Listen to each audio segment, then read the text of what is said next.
329 রানের লিড নিয়ে ফেললো অস্ট্রেলিয়া ভাই ম্যাচটা এরকম পজিশনে নিয়ে আসছে, এই জায়গা থেকে ড্র হওয়ার চান্সটা বেশি, আর ইন্ডিয়ার এই জায়গার থেকে ম্যাচটা জেতার সম্ভাবনা অনেকটাই কম।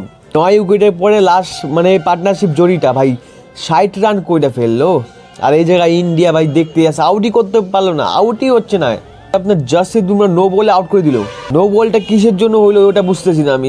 রে হাতে চান্সটা ছিল যে আজকে আউট করে অল আউট করে আজকে যদি 50 রান করতো, কালকে আবার ব্যাটিং করতো, তাহলে টিম ইন্ডিয়া ম্যাচটা জিততেও পারতো। কিন্তু এখন বর্তমানে যেই পজিশনে আছে এখান থেকে জিতা অসম্ভব।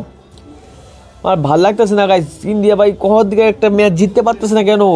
3টা ম্যাচ হয়ে গেলো, ড্র হচ্ছে, জিততে লাগবে, ড্র দিয়ে হবে না আমাদের, জিতুন ম্যাচ জিতো।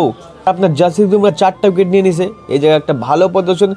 জাসপ্রীত বুমরা সব ম্যাচে ভাই ভালো খেলতেছে, ওই দিকে আমরা যাবোই না। মোহাম্মদ সিরাজ এই ম্যাচে ভালো পারফরমেন্স করছে, একটু রিদম দেখাইছে, নিজের যে ক্লাসটা সেই ক্লাসটা দেখাইলো।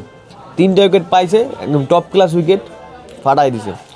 আর এই জায়গায় আপনার আকাশদীপ একটু আনলাকি, উইকেট টেকিং বল মানে অনেক করছে ম্যাচে, বিট করে আপনার LBW আপিল হয়, কিন্তু আউট হচ্ছেই না আকাশদীপের বলে। মানে বলারটা ভালো আছে কিন্তু আউট করতে পারতেছে না এখন। মোটমাট তো পারফরমেন্সটা ভালোই ছিল সকাল দিকে, লাস্ট উইকেটের ওই জায়গাটা ঝামেলা হলো, আপনার 60 রানটা করে ফেললো, জায়গাটি একটু মাইনাস পয়েন্ট, নাহলে ইন্ডিয়া এই ম্যাচটা জিতে গেত, ইন্ডিয়া হাতে ছিল ম্যাচটা। তো দেখি কালকে কী হয়, কালকে অনেক এক্সাইটিং ডে হবে, কারণ অস্ট্রেলিয়া যদি 350 রানের মধ্যে বান্ডিল হয়ে যায়, মানে 350 রানে যদি লিড নিয়ে ফেলে, তারপরে দেখবো ইন্ডিয়া কী করে।